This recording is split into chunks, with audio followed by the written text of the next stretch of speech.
Namaste, and again, welcome to be here in this moment, and to be in presence and in awareness.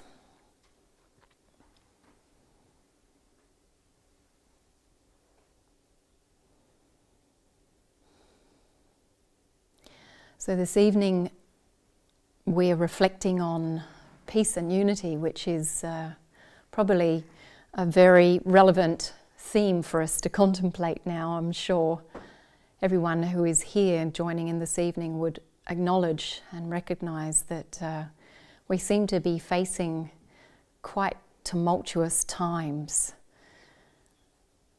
I do know that all around me I see many individuals and communities being faced with great challenges and a great amount of disturbance with these challenges. There are a lot of conflicts being exposed.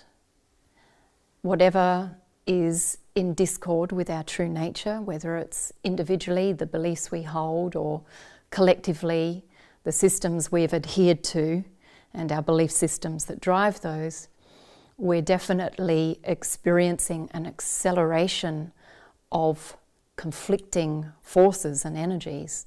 And so along with it, there seems to be this magnification of pain and suffering and stress and tension and confusion. There's a great amount of confusion happening in the world now.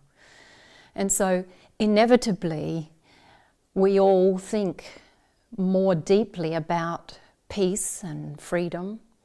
It's within our human nature to look for this, and especially when times are troubled. You know, when everything's wonderful and good and seems to be quite comfortable, we don't necessarily think of that which matters more, you know, what is more essential to our human experience. We don't necessarily think about peace for more people or unity for the world. So we're in times which is definitely highlighting this quest, that we want to know and understand how we can find that greater peace in ourself and as a human collective. So I think oftentimes when we are in passages like this, and there is great confusion and conflict, we can lose sight of hope. We can become somewhat fatalistic, and we imagine that we're just heading down the slippery slope, and that we're really losing a grip on our experience, our reality, and that we seem to be travelling further and further away from a world of goodness and well-being. But actually, ironically, this is an indication of great hope. The fact we are entering even greater turbulence is a sign that we have even greater hope. And why I say this is because it's built into our human system. It's part of our nature to seek equilibrium. So the more conflict we experience, the greater suffering we experience, the more trapped we feel. And so it is as we accumulate greater and greater pain, greater and greater suffering, greater and greater conflict, we become more and more trapped in dissonant energy. The state of being trapped pushes us and compels us to seek freedom. So it's actually a foolproof system. The fact that we move further and further away from our true nature results in greater and greater discord. And the more discord we generate, the greater the suffering, the more we feel trapped, and we want to find our way out of that. So it actually pushes us to start looking in a different way, because inherently we know that what we are trapped in is not inherently real or true. It's not our true nature. So it doesn't matter how deeply entangled we become in these erroneous belief systems or habits and conditions. It doesn't matter how far down this track of conflict we travel, something within us does know what is true and what is essential. But we can lose sight of that for a while.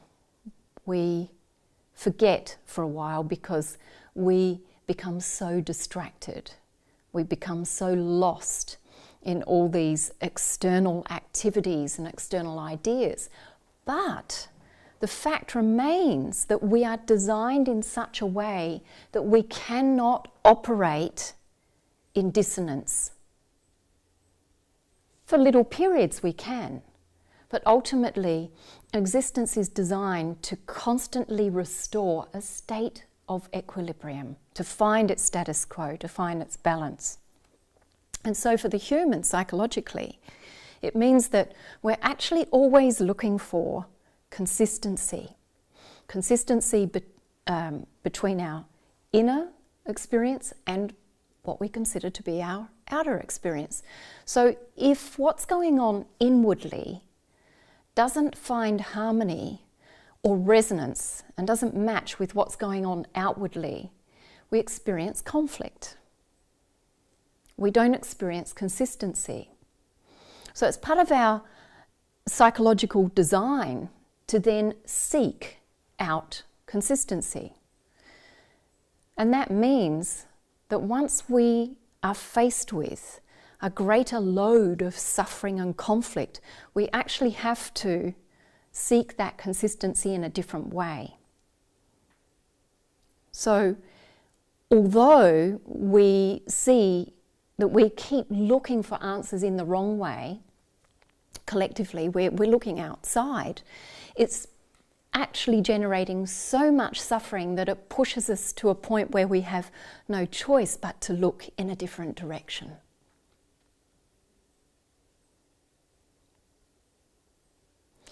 And we all know that cyclically we go through all these different passages from the time we're born, through the stages of childhood, into teenage years, into young adult years, becoming an adult. We go through all these different cycles and stages where we're faced with critical points of having to regain balance, where we start to look for answers in a different way. And if we're avoiding that, our conflict escalates to such an extent that we enter into a breakdown or a breakthrough.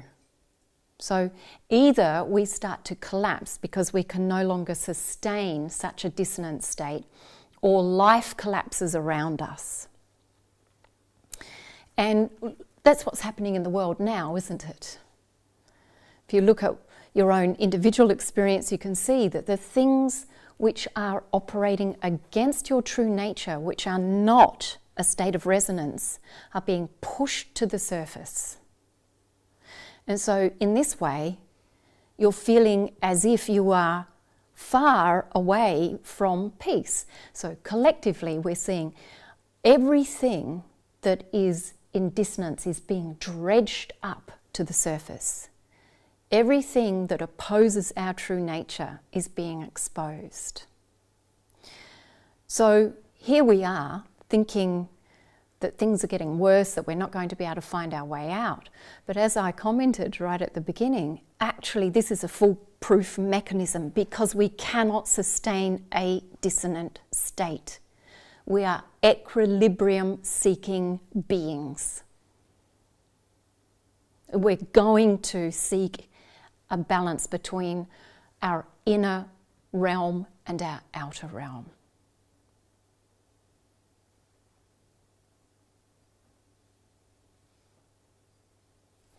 So in this regard then, there's a bit of a shift that happens once we hit a certain degree of conflict. Our attention moves in a different way, and with breakdown we actually get break in. If you think back to periods in your life where you've hit that wall, that you can't sustain that conflict any further, it's because actually conflict is perpetuated by trying to solve it outwardly. And at a certain point, you run out of energy for that. And that means that the externalized system begins to collapse. And as that begins to collapse, everything that was built up or out begins to unwind and retract. So your mind that was built up and out begins to collapse back in. Your life that was built up and out begins to collapse back in. So that could be a financial crisis, it could be a relationship crisis, it could just be a psychological crisis. But all of it ultimately is designed to restore equilibrium. So if we think about peace and we try to understand what it is, we'll discover something very interesting. What really is peace? Is it really an absence of conflict? Is it an absence of all of the challenges and problems we're facing in the world? Not necessarily. Why is it then we go about thinking of peace in those terms? We're trying to reshape everything externally and rearrange it and remove the conflicts. When in actual fact, peace is a state of resonance between the inner and the outer.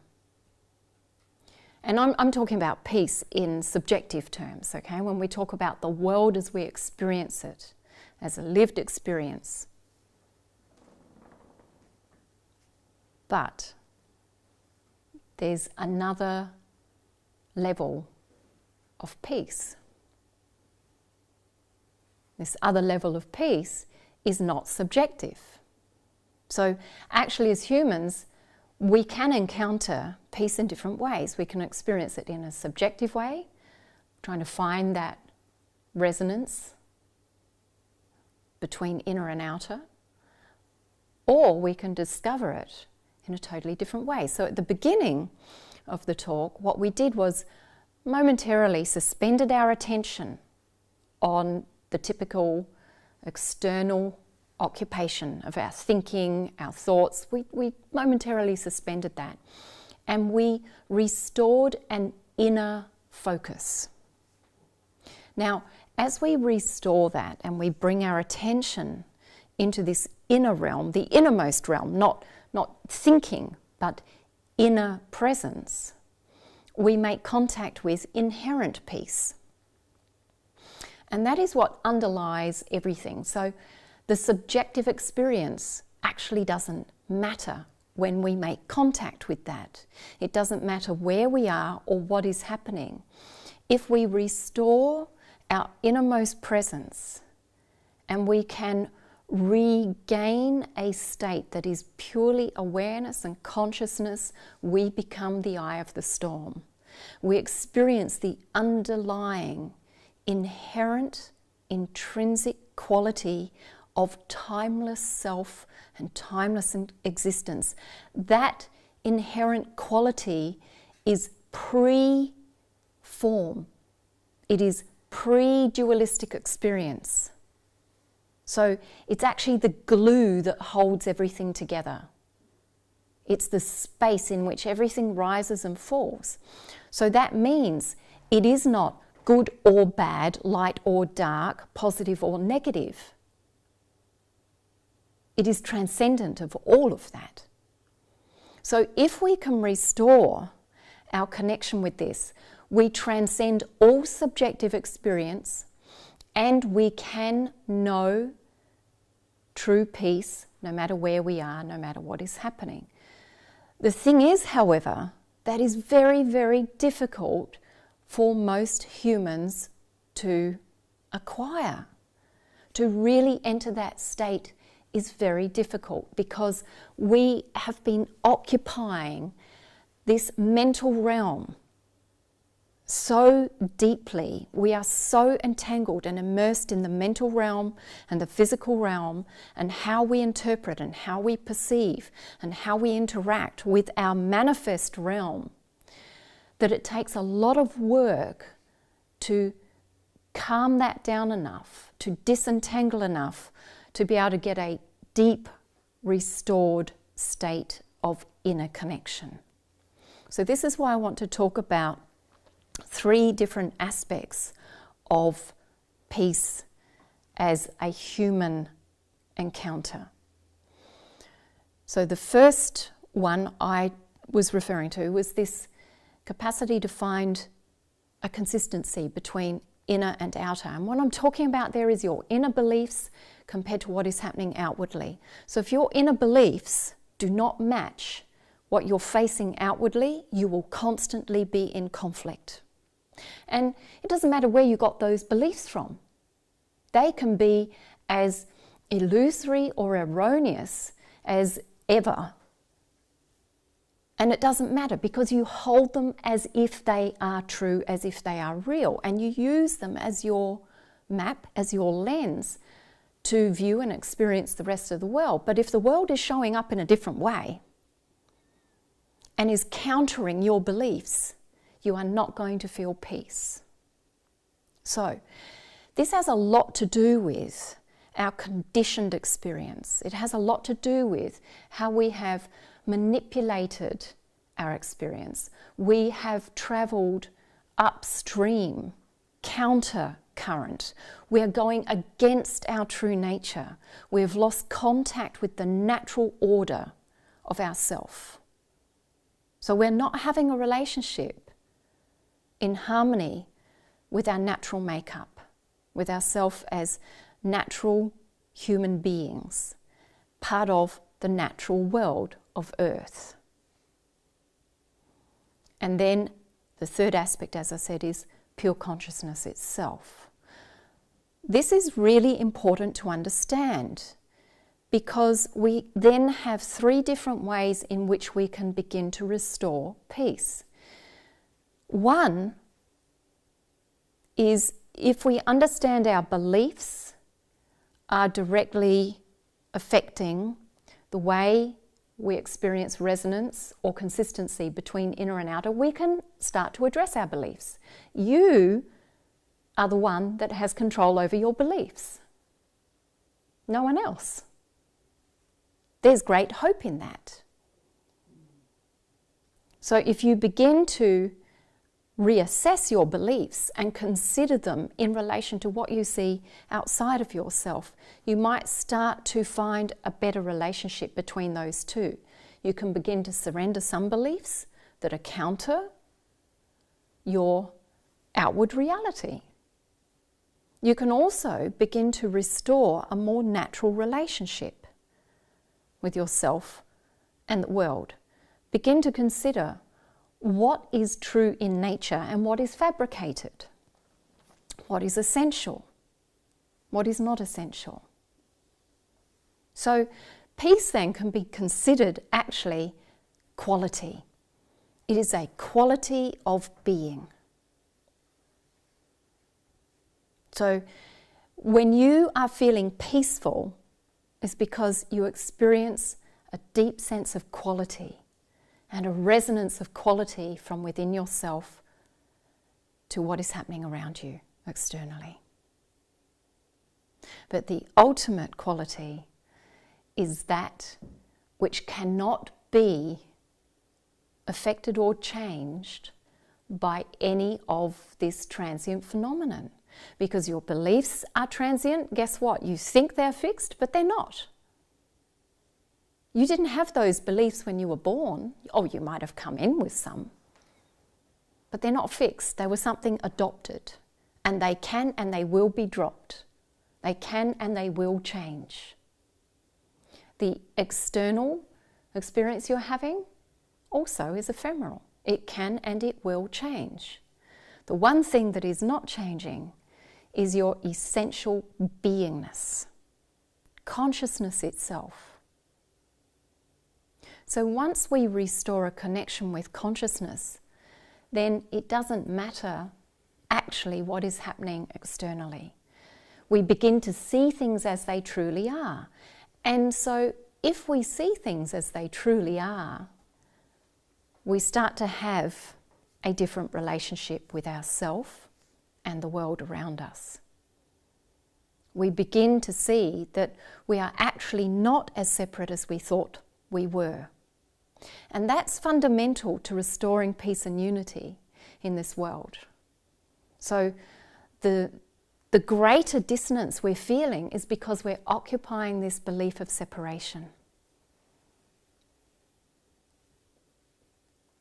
The more deeply we believe in this separation, the stronger our feeling of dissonance is. So if we regain a connection with consciousness, pure awareness, what happens? We begin to feel and experience that actually this awareness, it's not something fixed inside of us. It's not something separate between us. And that in fact, this consciousness, this awareness from which we all arise, from which all existence arises, is the glue in which everything is held together. If we think of this as space, because it is without fixed form, it is emptiness, formlessness. What is everything connected in? It's connected in space. So the more we regain a relationship with this, the more we begin to feel our interconnectedness. And this is something we must feel if we are going to foster greater peace in this world. Because if we feel separateness, we cannot recognize our sameness, and we cannot feel for ourselves the direct truth, the direct experience that actually we are truly interconnected.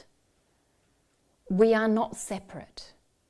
What we think and feel is woven intrinsically together. This connectedness is what we need to really recognize if we are going to cultivate empathy and generate true compassion. We can't have empathy and generate compassion and therefore human peaceful relations if we don't feel this connectedness. Because we continue to operate as a separate individual me, and if we operate as a separate individual me, we're going to be protecting our own individual needs. And that is the ego's agenda. Consciousness is not exclusive. It is not an individual. Consciousness is the all. So this is why we can't go about approaching a quest for greater peace in this world from just one of these directions.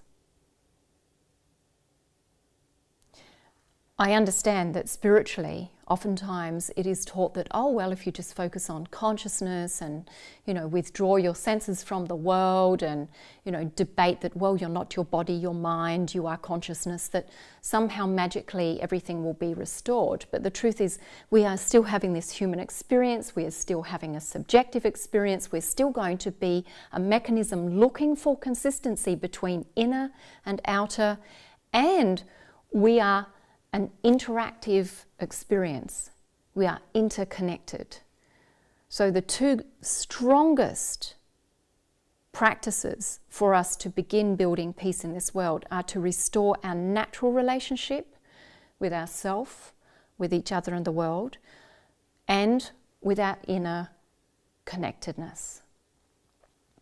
Why we must restore it with the natural world is because as one whole cohesive unit, living in harmony with nature, when we know our place in existence, we have a profound trust We have an inherent understanding of the nature of ourself and existence, and that actually creates consistency between inner and outer. These are the laws that must be restored for human peace to be cultivated. So I'm talking about law, L-O-R-E. And that is a body of truths, intrinsic truths, not ideological, not religious, not egotistically constructed, but truths and inherent fundamental laws which belong to us all. So if we can restore this relationship, we begin to have a relationship again with the natural world, we will start to feel a greater and greater consistency between our inner beliefs and our outer reality.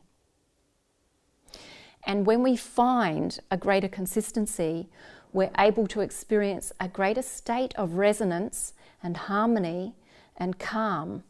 And when we're in a greater state of this calm, then our deeper consciousness is easily encountered and accessed. It is very, very difficult for you to encounter your deeper consciousness, your eternal timeless self, when you're all disturbed and everything is agitated. It is almost impossible.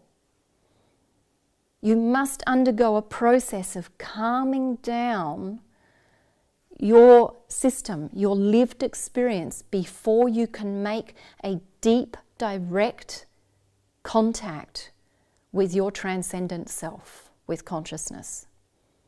So this is why catharsis is important as well. And what exactly is happening now on the planet? What do you think we can call all this upheaval that is happening? Catharsis. This is what's happening in the world. We're undergoing, individually and collectively and globally, a massive catharsis. Everything is being purged. It is being uprooted to be explored, to be brought into the light of our conscious attention. And that means we can then reassess what we have held internally as our beliefs and what is reality externally. Then we can actively participate in restoring that balance between inner and outer. And every single one of us is the conduit for this. And when we operate in greater connectedness with nature, we become a much more powerful conduit for these truths to emerge. We can access wisdom. We can understand and access our universal laws living in the world we are living in. However, it is extremely difficult when we are living in an artificial environment. So we have created a world in which we are trapped. We do not have the consistency, the flow of our inherent nature and makeup, a flow between ourself and nature, and therefore we're not receiving all of the information of all of the laws of the universe, which keep us in order, which give us a true moral compass. And so it is, we're faced with a great battle. And humanity's always been faced with this battle. There was a Cherokee grandfather chief who told a story to his grandson. He said, "Grandson, every human is facing a battle. Inside every human is the battle of two wolves. One who fosters greed and hatred and jealousy and supremacy, all the agendas of the ego, the evil wolf. The other wolf of goodness and kindness fosters compassion and empathy and love and kindness and tolerance My grandson, every human, has the battle of these two wolves inside. And the grandson, he sits and he contemplates for a few moments and he says, "So then, grandfather, which wolf wins?" And the grandfather says, "The one you feed." And that's how it is with the human experience. So, as long as we ignore the fact that inside of every single one of us are equally those forces, we turn a blind eye to it, and those forces actually have far greater power when they are not in our conscious attention. Now is a time in which all of those dark forces are being exposed for our conscious attention. This is the greatest indication of hope for us in the world today. This is the greatest indication that we can and are moving towards profound change. The very fact that everything is being purged and being brought into our conscious attention is for good hope.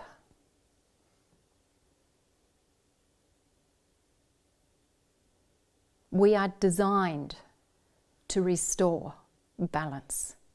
And once everything is brought into our conscious attention, we can establish a conscious relationship within ourselves and with each other, and we can experience a true state of conscious equanimity. And so we can begin to restore ourselves individually and collectively. So I want to encourage you all to recognise that no matter where you are, no matter what challenges you are facing, this is a profound opportunity. Your disturbance is a pathway to greater peace. And ultimately, that quest is going to lead you back to seeing the true nature of yourself and all life. And that greatest truth being oneness. This is why awakening is no longer a spiritual possibility that's just some nice option. It's actually essential to where we are at as a human experience. Because it's in this awakening of our conscious attention that we can recognise again our true nature. And only when we can recognise our true nature can we then embody that experience consciously.